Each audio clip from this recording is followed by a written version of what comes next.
আমার কাছে প্রায় 10 থেকে 12 লাখ টাকার গহনা আছে। তা আমি ওই দেশে কোনো প্রয়োজন নেই এটা নিয়ে যাওয়ার। তা আমি চাচ্ছিলাম এখানে রেখে যাবো। তা কি করলে ভালো হয়, যদি আপনারা আমার একটা বুদ্ধি দিতেন তাহলে আমার খুব উপকার হতো। সবচেয়ে যে তোমার বিশ্বাসী মানুষ, তার কাছে রেখে গেলে মনে হয় ভালো হবে। আমার মনে হয়, আমি যতটুকু জানি যে এই সোনা দানা টাকা পয়সার জন্য মানুষ মানুষের সাথে শত্রুতা হয়, মারামারি পর্যন্ত হয়। আমি অনেক দেখেছি। জি, তার সাথে সবচেয়ে ভালো হয়, সোনা তো আর পচা জিনিস না। জি। তুমি এই জিনিসটা এমন একটা জায়গায় সুরক্ষিত করে রাখো, যেমন তুমি কোনো বাগানে ফাঁকা জায়গায়, যে জায়গা তোমার সবচেয়ে পরিচিত জায়গা, তুমি জানো আর কেউ জানে না। আমার এই বুদ্ধিটাই কাজে লাগাতে হবে, যাতে করে আমি ছাড়া আর কেউ না জানে। আশেপাশে তো কেউই নেই, এই জায়গাটাই পুঁতে রেখে দিই। আমি ছাড়া আর কেউ এই জায়গার বিষয়ে জানলো না, এটাই সবচেয়ে ভালো হলো। বিসমিল্লাহ।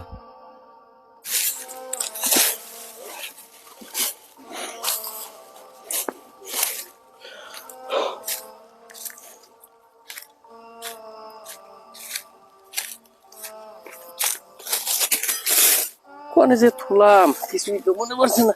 তালি যাই একটু হুজুরি কাছে যেয়ে দেখি দিন কি হয়। শাহপরান, হামজা, তোমরা সবাই 5 ওয়াক্ত নামাজ পড়বা। বুঝছো?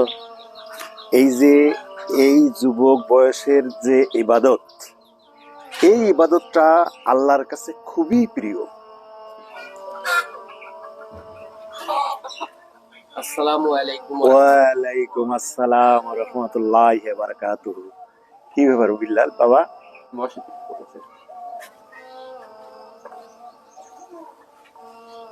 বস। আজ থেকে 30 বছর আগে আমি বিদেশ গেলাম।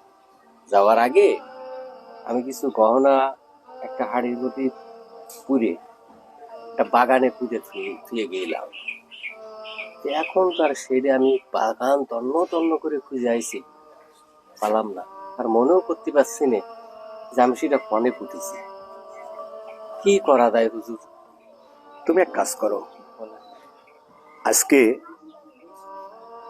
রাত 12টার পর থেকে তুমি ফজর পর্যন্ত তাহাজ্জুদের নামাজ পড়বা। দেখবা আল্লাহ তোমার এই জিনিস ফিরিয়ে দেবে।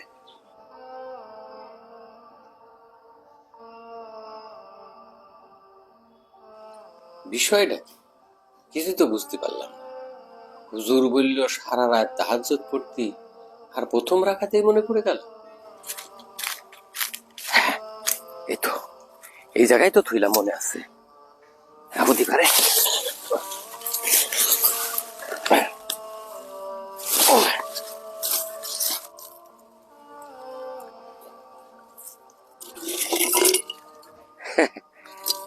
সব ঠিক আছে, সব ঠিক আছে।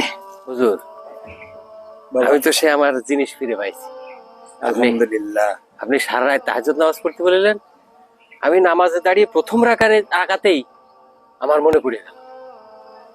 একটা বিষয় আমি বুঝলাম না, আপনি সারা রাত নামাজ পড়তে বললেন, অথচ আল্লাহ আমার প্রথম রাকাতেই মনে করিয়ে দিল। বিল্লাল, এর কারণ হচ্ছে তুমি যাতে আল্লাহর বন্দেগী আর না করতে পারো, জি।